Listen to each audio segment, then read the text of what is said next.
Imagine becoming one of the most terrifying monsters in Greek mythology without killing anyone, without betraying anyone, without stealing anything, without casting a single spell. Your only crime? My only crime was saying no. Thousands of years ago, the Greeks told stories about a creature named Scylla, a monster with 6 dog heads growing from her body, 6 mouths, 6 sets of teeth, 6 hungry creatures that could reach out from the rocks and tear sailors from their ships. To ancient sailors, Scylla wasn't a woman. She was a nightmare, a warning, something you were never supposed to get close to. But here's the part almost everyone skips. Before Scylla became the monster hiding beside the sea, she was a beautiful young water nymph. She lived alone, she hurt nobody, and then one day a man fell in love with her. She didn't love him back, so he asked someone else for help. And that decision destroyed her life, because the woman he asked for help didn't curse the man. She cursed Scylla. And that leaves us with one question. What did Scylla actually do to deserve becoming a monster? The answer is disturbing, because depending on how you read the story, Scylla did nothing wrong. And once you understand what happened to her, you may never look at the word monster the same way again. Before Scylla had 6 heads, before sailors feared the narrow waters where she lived, before poets described her as one of the great monsters of the ancient sea, she was simply Scylla, a young water nymph. In Greek mythology, nymphs were supernatural beings connected to nature. Some lived in forests, some lived in rivers, some lived in springs, and some were associated with the sea and the coastline. Scylla belonged to that world. She wasn't searching for power. She wasn't trying to become famous. She wasn't looking for revenge. She simply lived near the water. And according to the tradition preserved in Ovid's Metamorphoses, she was known for her beauty. There was a particular cove where she liked to swim, a quiet stretch of water near the coast of Italy, a place where the sea was calm enough for her to disappear into it whenever she wanted. She would leave the world behind, walk toward the water, and swim alone. And that's important because Scylla wasn't a warrior. She wasn't a queen. She wasn't a goddess plotting against Olympus. She was just someone living her life. And for a while, nothing went wrong. Until someone started watching her. A man named Glaucus. And Glaucus had a story of his own. A very strange one. Because he hadn't always been a sea god. Once, he had been human. Glaucus was originally a fisherman. He lived an ordinary life near the sea. He caught fish. He sold them, he knew the coastline, he knew the tides, and he probably expected to live and die as an ordinary man. Until one day, something impossible happened.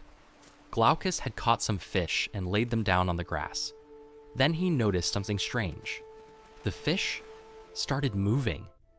They weren't supposed to be alive, but somehow they began returning to the water. Glaucus watched them disappear into the sea, and he became curious. What was in that grass? What had made dead fish come back to life? So he tasted it, and that was the moment his old life ended. His body began to change. His skin took on a strange color. His human form started disappearing. His legs transformed. A fish's tail replaced them. His body became something between man and sea creature. He had crossed a boundary that no human was supposed to cross. Glaucus was no longer simply a fisherman. He had become a divine being of the sea, immortal, powerful, and completely separated from the life he once knew. Imagine that. You gain immortality and somehow become lonelier than you were before. And then Glaucus saw Scylla. She was swimming in the same waters, beautiful, free, human enough to understand him, but distant enough to make him want her. And Glaucus fell in love. There was just one problem. Scylla didn't love him. In fact, she was afraid of him. Imagine what she saw. A strange creature emerging from the sea. A man she didn't know. A body that was no longer completely human. Something she had never seen before. So when Glaucus approached her, Scylla ran. She didn't stay to hear his speech. She didn't try to understand him. She simply wanted to get away. And here's where the story could have ended. A man falls in love. A woman says no. He walks away. It happens every day, except Glaucus didn't walk away. He wanted Scylla badly enough to search for someone who could change her mind, and that decision brought him to one of the most dangerous women in Greek mythology, Circe. Circe was no ordinary woman. She was a powerful sorceress.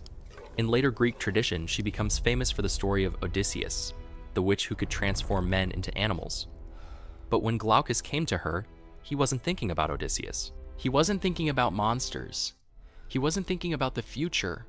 He was thinking about one woman, Scylla. Glaucus asked Circe for help. He wanted Scylla to love him, and Circe listened. At first, this sounds almost hopeful. Maybe she could give him a potion. Maybe she could change Scylla's feelings. Maybe she could solve the problem. But then something happened that changed the entire story. Circe fell in love with Glaucus. The person asking for a love spell became the person she wanted for herself. She tried to convince him. Why chase someone who doesn't want you? Why keep pursuing a woman who runs away from you? Why not choose someone who actually loves you? Someone who is standing right in front of you? Circe offered herself, but Glaucus refused. He wanted Scylla, not Circe. And suddenly, Circe was experiencing the same thing Scylla had experienced: rejection. Except there was one enormous difference. Scylla had no power. Circe did. And this is where the story takes its darkest turn. Because when someone with no power says no, the story usually ends there. But when someone with enormous power is told no, the ending can become very different. Circe could not make Glaucus love her. So she decided to destroy the person he loved. And notice something. Scylla still had no idea any of this was happening. She wasn't part of the argument. She wasn't trying to steal Glaucus. She hadn't insulted Circe. She hadn't challenged her. She didn't even know Circe existed. Yet she was about to pay the price for a rejection she had nothing to do with. And that's what makes the next part so disturbing. Because Circe wasn't coming for Glaucus. She was coming for Scylla. Circe returned to her home. And there, she prepared her magic. Her herbs, her potions, her spells. She wasn't trying to win Glaucus anymore. She was trying to make sure Scylla could never have him. And then Circe went to the place where Scylla always swam. The same quiet cove, the same water, the same peaceful place where Scylla had gone again and again. Only this time, the water had been changed. Circe poured her enchanted mixture into the sea. Then she left. And nothing happened. Not immediately. The water looked normal. The waves continued moving. The sun went down. Night came. And eventually, morning arrived. Scylla came back. She didn't know anything had changed. She didn't know someone had cursed the water. She didn't know a woman she'd never met wanted her destroyed. She simply stepped into the sea, just like she had done hundreds of times before. The water reached her ankles, then her knees, then her waist. Everything seemed normal. Until she felt something. Something beneath the water. Something touching her body. She looked down and suddenly, she screamed. Something was growing from her. Not beside her, not around her. From her. She tried to pull it away, but there was nothing to pull. The transformation was already happening. Her beautiful human body was disappearing, and from around her waist came monstrous forms, dog-like creatures, snarling mouths, sharp teeth. 6 heads growing from the body of the woman who had once entered that water peacefully. Scylla tried to escape. She tried to run. But how do you run from something that has become part of your own body? She could not. The monster wasn't chasing her. The monster was her. And this is the moment the story changes forever, because Scylla hadn't chosen this. She hadn't asked for immortality. She hadn't asked for power. She hadn't asked to become a creature sailors would fear for thousands of years. Someone else had decided what her body should become. Someone else had decided what she deserved, and from that moment forward, the beautiful nymph Scylla was gone. At least, that's what everyone else believed.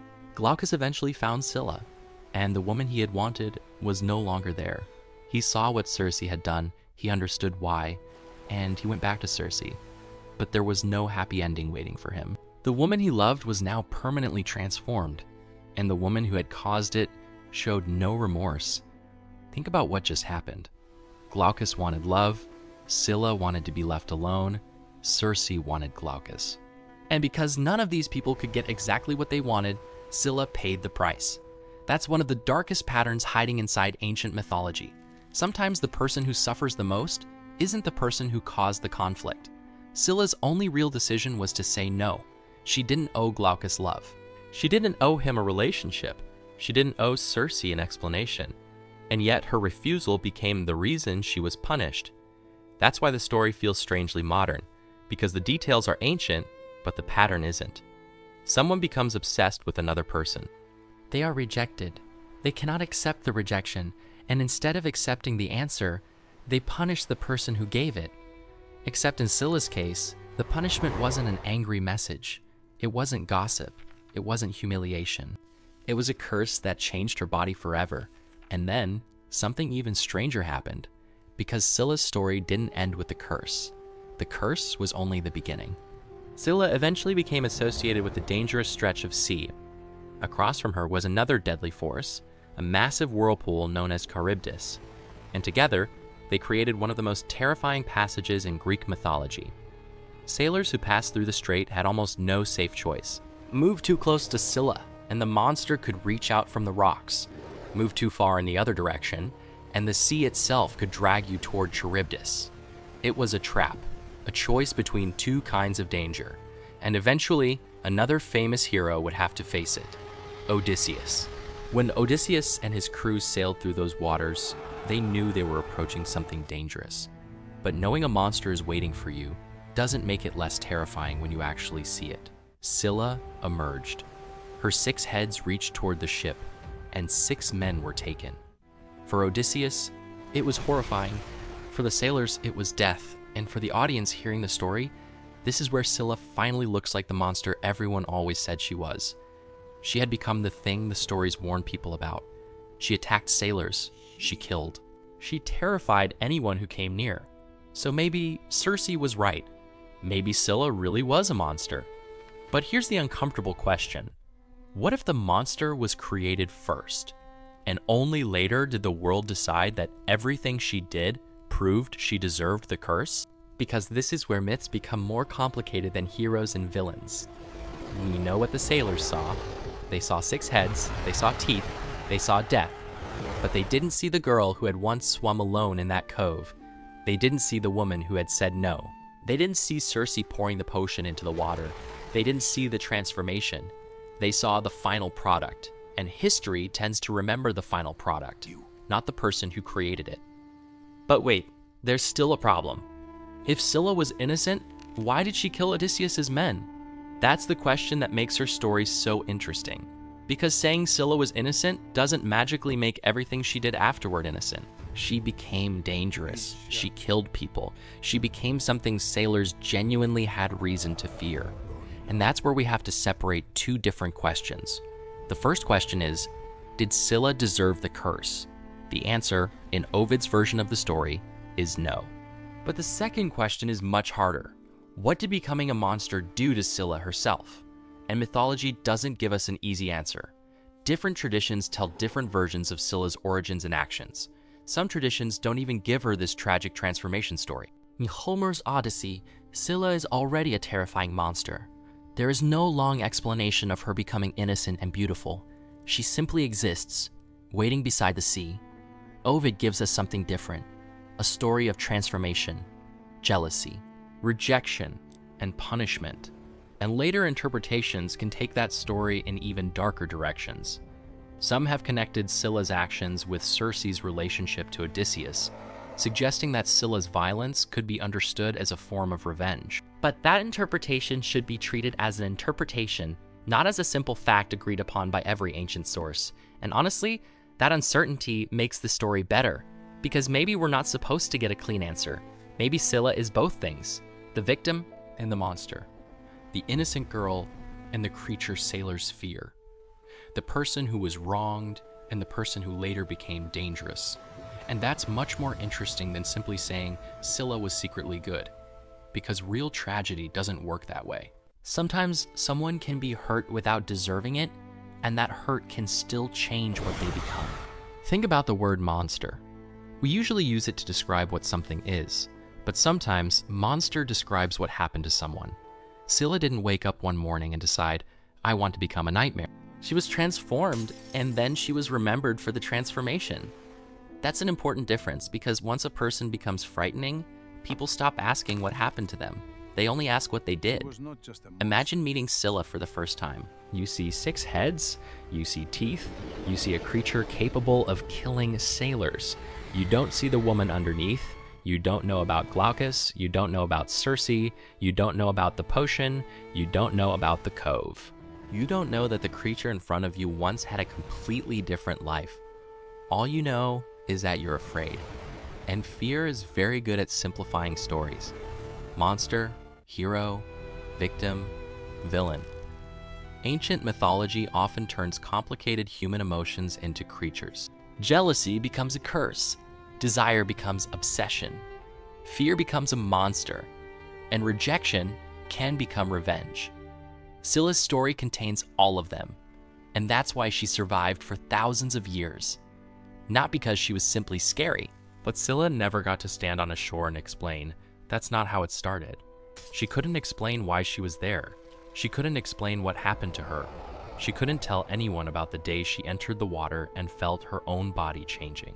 Maybe that's the real tragedy. Scylla never got to tell her own story. Imagine that. For thousands of years, sailors could tell people what Scylla was.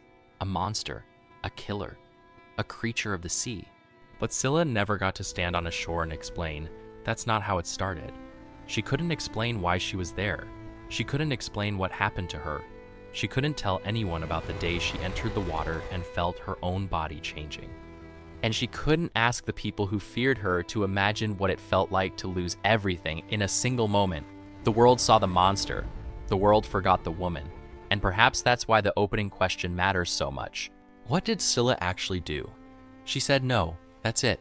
She didn't love Glaucus, and she had every right not to. But Glaucus couldn't accept it.